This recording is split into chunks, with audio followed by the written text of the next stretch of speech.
Good morning, everyone. Can you hear me well? Okay, so my name is Damir Herman. I'm on one of the versions of the agenda. So I work for Ayasdi, and I'll give you our insight into a political theme that we presented to our federal government customers, and I'll explain why we have strong presence with the government. Other verticals that we have been successful with are biotech and pharma, oil and gas, and financial services.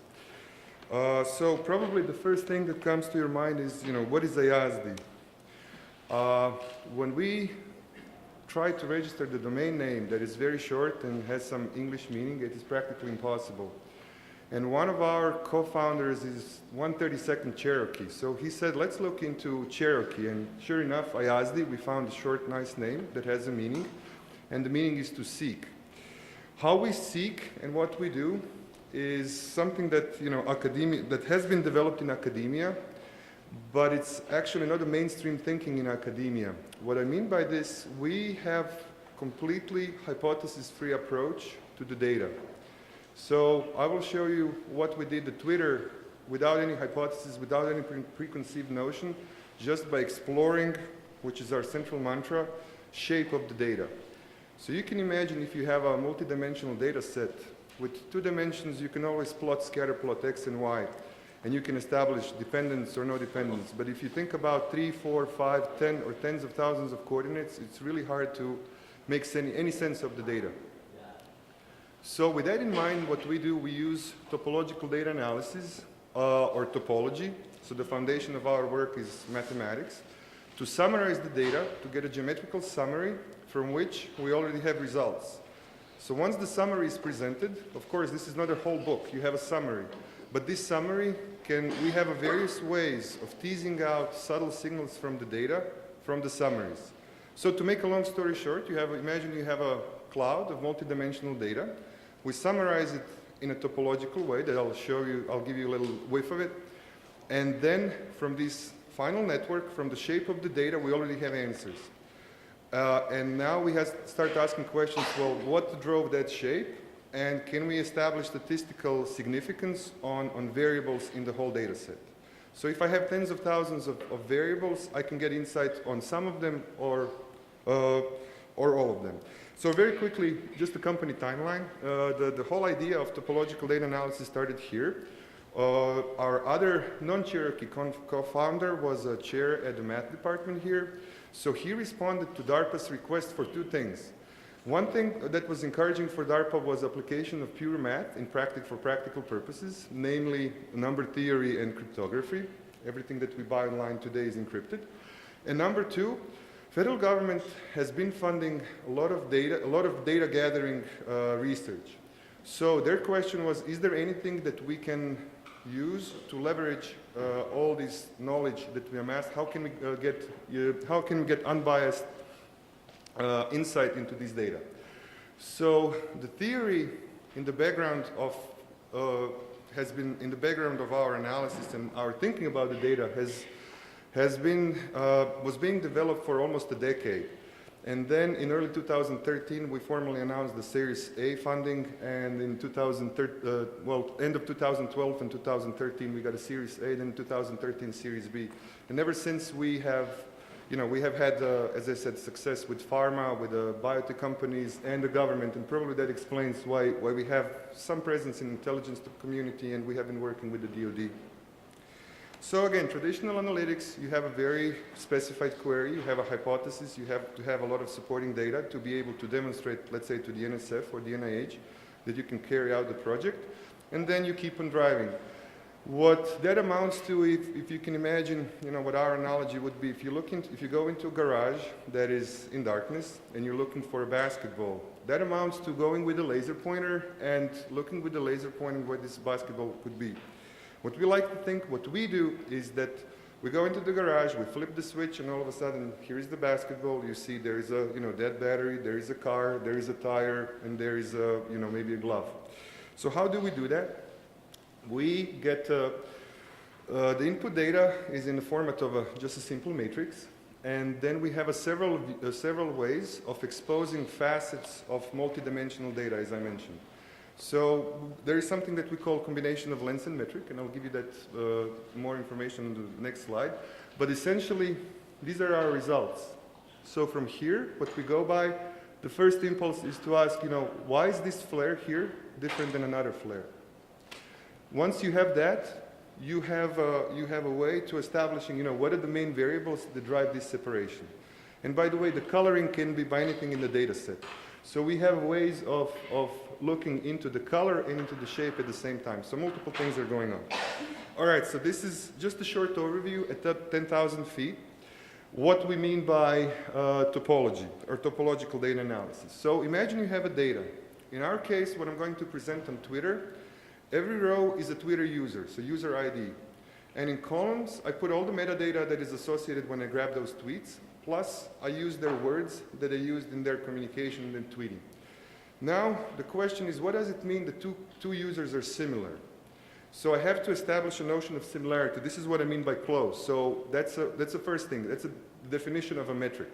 So how do I define when users tweet from corpus of the words they use, what it means they're close? So there's a multitude of ways of doing it. And this is not entirely complicated. But then, once I have all these values and the distances, what do I do with these distances? So now this is where this concept of a lens comes in. What it is, it's a simply mathematical function. So I decide to take this prism, and I view all these distances in such and such way. So, for example, I can look into, I can separate all the users according to the largest distance. So here's one Twitter user, and here's another Twitter user that has nothing to do with the first Twitter user, and I can use this as a valid lens. So some users have the farthest neighbor that's pretty far. Some other neighbors have the farthest neighbor who is very close. But this is how I separate the data, right? So that's what I do. I divide and conquer. So I divide by lens, and because I know I have the understanding of proximity between the users, within each bin divided by the lens, then I can do clustering.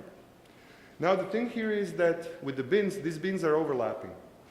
And as soon as I have users in adjacent bins, I put them together. So my nodes are actually in the network are a collection of Twitter users, and two nodes are connected if users are shared across nodes. In typical analysis, in typical network analysis, you would have maybe one user in one node, and then based on distance matrix or adjacency matrix, you would generate a network. So in topological network, it's a little bit different. So we divide the data by the lens, and lens could be anything at all. You can talk about entropy, you can talk how many times they retweeted, you can imagine anything at all can be used as the lens to separate your users. Once you have this separation, then you go within each bin, and because I already defined who is close, I have this notion of proximity, I cluster the users, and I come up with something like this, right? And now I go by the shape. So why are these users different from these users, right? That would be my data analysis. Okay, data input. Rows, users, columns, features. You can keep on adding users, you can keep on adding features. If you think that, shoe size is a valid metadata, we can add that, we can keep on appending. What I'm trying to say, that no matter how many features you have in your matrix, it's very crucial feature selection is an open problem. So it's crucial to select the features that you believe drive the process that you're observing. For example, if you're working with cancer, and we have information on gene expression in cancer patients, and then we have clinical data, and then we have their blood pressure, we're going to build a network based on gene expression under hypothesis that cancer is a genetic disease. But now, once we have a network like this, and we start asking questions, what is the difference between these nodes and that nodes? Everything in the data set is now fair game to compare. So the statistical analysis is going to give me back all the metadata that I have. So in this way, I can correlate, let's say, gene expression with overall survival. What I'm going to show you, for example, in Twitter, I build the network on the corpus of the words that the users used, but I'm going to back as a result, the language that they used. For example, Indonesians and I believe Spanish. Okay, so to make a long story short, rows, users, columns, we keep on appending features, everything that we believe is important in the analysis. Then we use topological data analysis. So the main thing is, notion of proximity and length with some machine learning algorithms. That sits on our infrastructure. We have APIs. What I'm showing here on the bottom, here is there are three applications that we have. One is the engine. We call it a core. Then we call it cure, and we call it care. Well, actually, this is care, and this is, I forgot. I keep on mixing the two. So core is the engine. Cure is for the big pharma to find out biomarkers and signatures for diseases and drive that to drug development. And cure is we have worked with the hospitals in determining the optimal care paths for every patient that rolls in. So hospitals are obviously interested in minimizing their costs, but in addition to that, we're interested in overall well-being of the patients. So these are the three main products that we have so far. But in the background, what there is topological data analysis, two things, lens and metric. All right, so I'm going to now tell you about what we did with the Twitter analysis and how Twitter ties into the concepts that I just described. So in 2013 was one of the hashtags that was very prominently tweeted during the Obama inauguration. So we captured some 12,000 Twitter users, and we generated topological networks. So we wanted to see what people talked about during those days, and what was going on in the social media, and that was unsupervised analysis. So the first thing that I did, I looked into inauguration, and immediately, this hashtag was what was popping. So when I collected a certain number of tweets, I looked what other things that were being discussed. So namely, I was looking at the ad names, so names, and additional hashtags. I would imagine that there is pretty good understanding between the streaming and searching data on Twitter. So with streaming, you imagine there is a big fire hose, there is a pipe, and when you provide your credentials, you just get maybe one cross-section of this huge pipe. And this is real-time data, and the HTTP connection has to be open. With the search, you can search by the terms, but you don't get as much data. You can narrow. There are pros and cons for both. So and in each case, you're limited. So the way I started with a stream. From stream, I found out, here are some more numbers. There's a certain number of tweets that I processed. I looked into the search terms, and I assorted according to the number of tweets. So of course, I wanted to find out the preferences of people who were very active.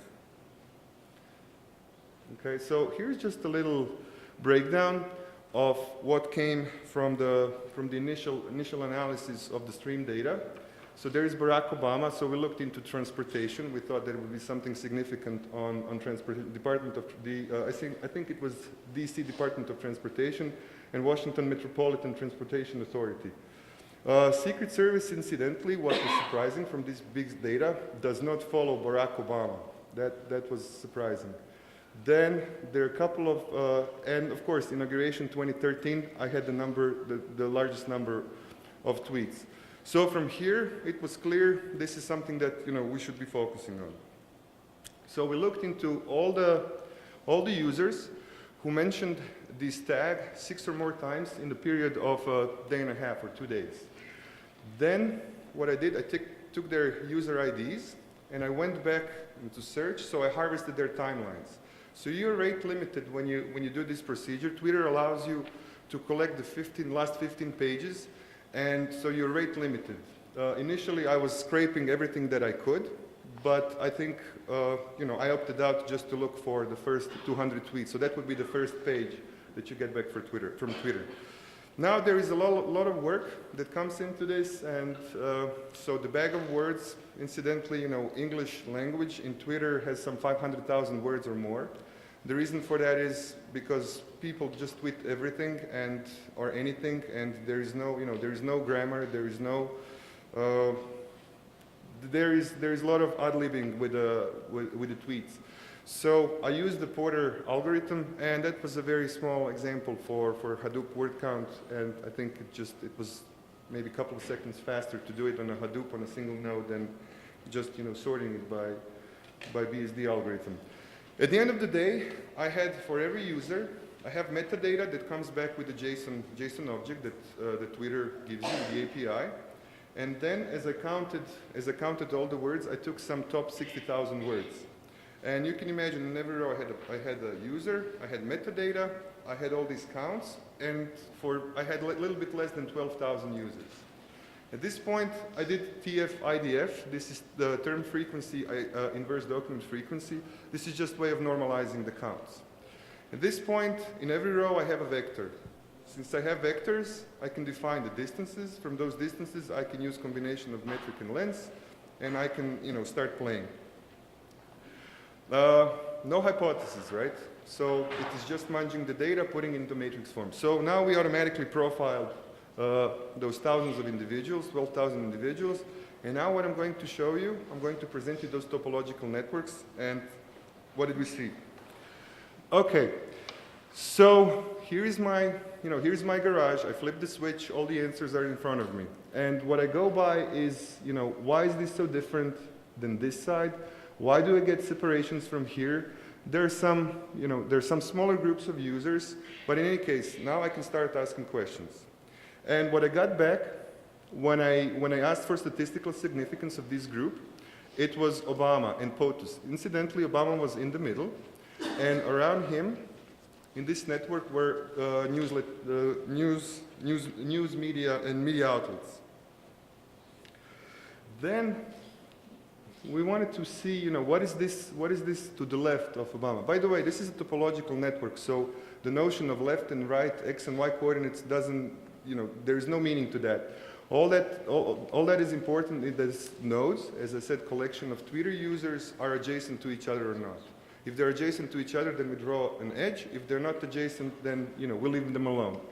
But Twitter users here and Twitter users here are completely different than Twitter users here in this summary of the data. So when we looked onto the left, it was colored by LOL. You can argue we can color by sentiment. We did not score the sentiment, but essentially in this left flare were all the users who were actually partying during the inauguration. So they were having a good time. LOL was one of the top terms that came with a significant p-value. Okay, so now let's look about this. What is so specific about these groups of users?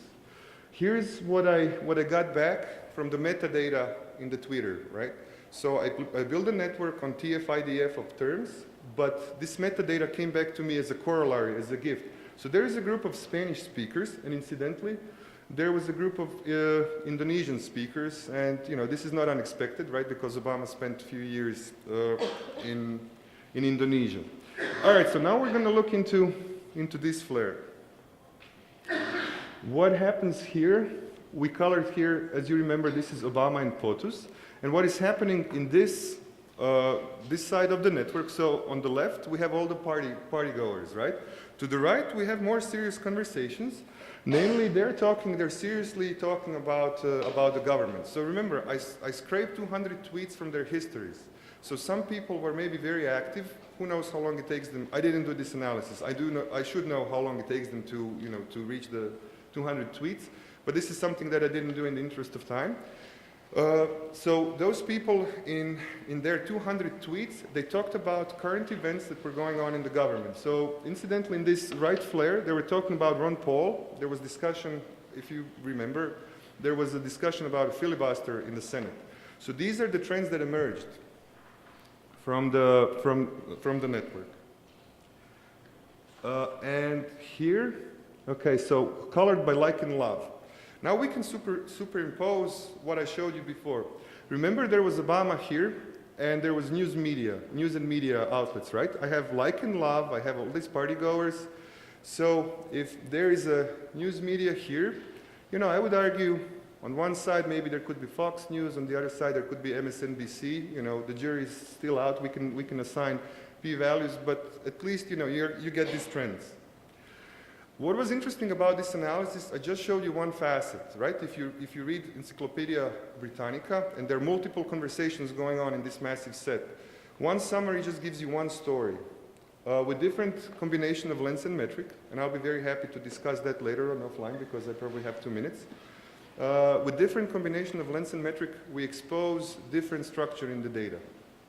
So in the next step, well, what I just showed you, there were political and non-political groups, but in the next step with our federal government customers, we're really excited about is to follow the dynamics of this structure, right? So I have 12,000 people who are relatively active on Twitter, how their conversations evolve over time, for example, between political and apolitical crowds.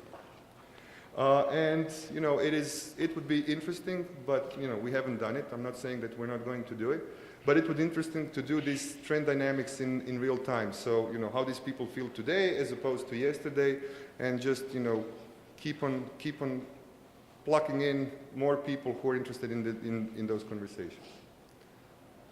So thank you very much.